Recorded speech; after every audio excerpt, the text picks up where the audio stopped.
నువ్వు నీ చుట్టుపక్కల ఉన్న వాళ్ళని చూసి వాళ్ళు లక్కీరా అందుకే వాడి దగ్గర అన్ని ఉన్నాయి అనుకుంటుంటావు. నేను అన్లక్కీరా అందుకే నా దగ్గర ఏం లేవు అనుకుంటుంటావు.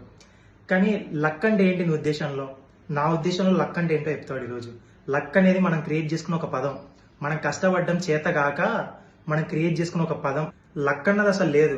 నువ్వు కావాలనుకున్న దాని మీద నువ్వు హార్డ్ వర్క్ చేస్తూ చేస్తూ ఉంటే అదే ఒక రోజు లక్ కింద పడుతుంది. కావాలంటే సక్సెస్ఫుల్ బిజినెస్ మ్యాన్స్ ని, సక్సెస్ఫుల్ అథ్లెట్స్ ని, సక్సెస్ఫుల్ యాక్టర్స్ ని చూడండి. వాళ్ళు మేము లక్ వల్ల ఈ స్టేజ్ లో ఉన్నామని చెప్పారు. మేము హార్డ్ వర్క్ చేసినాం కాబట్టి ఈ స్టేజ్ లో ఉన్నామని చెప్తారు.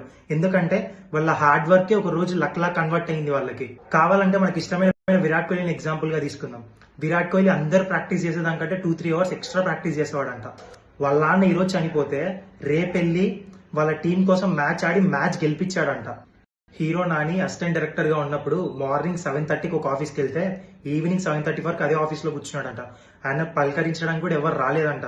లిటరల్ గా 12 అవర్స్ అలానే తినకుండా ఉన్నాడంట. 7:30కి వెళ్ళి ఆయన కలవాల్సిన ఆఫీసర్ డోర్ నాక్ చేస్తే ఏం వెయిట్ చేయలేవా, మేము అన్ని పనులు అనుకొని వచ్చి నీతో మాట్లాడాలా అన్నాడంట. రితేష్ అగర్వాల్ 13 ఇయర్స్ ఏజ్ లో సిమ్ కార్డ్స్ అమ్ముకునేవాడంట. ఇప్పుడు 74,000 crores పడుతున్న ఒక కంపెనీకి ఫౌండర్ అండ్ సీఈఓ అయినా. ఎవరన్నా ఊహిస్తారా సిమ్ కార్డ్స్ అమ్ముకునే ఒక వ్యక్తి 74,000 crores నెట్వర్త్ ఉన్న ఒక కంపెనీకి ఫౌండర్ అండ్ సీఈఓ అవుతాడని? ఇప్పుడు మీరు చూసిన సక్సెస్ఫుల్ పీపుల్ అంతా అంత ఈజీగా లక్ తో రాలేదు. కష్టంతో వచ్చినారు, స్ట్రగుల్స్ పడినారు, హార్డ్ వర్క్ చేసినారు. అందుకే ఇప్పుడు ఈ స్టేజ్ లో ఉన్నారు. అందుకే నువ్వు ఏదైనా చెయ్యాలనుకుంటే చెయ్యి. నాకు లక్ లేదని చెప్పి నిన్ను నువ్వే మోసం చేసుకోవద్దు. హార్డ్ వర్క్ చెయ్యి. మహా అంటే 1 year, 2 years, 3 years తర్వాత బ్లడ్ లైనా మారిపోవాలి. అలా హార్డ్ వర్క్ చెయ్యి.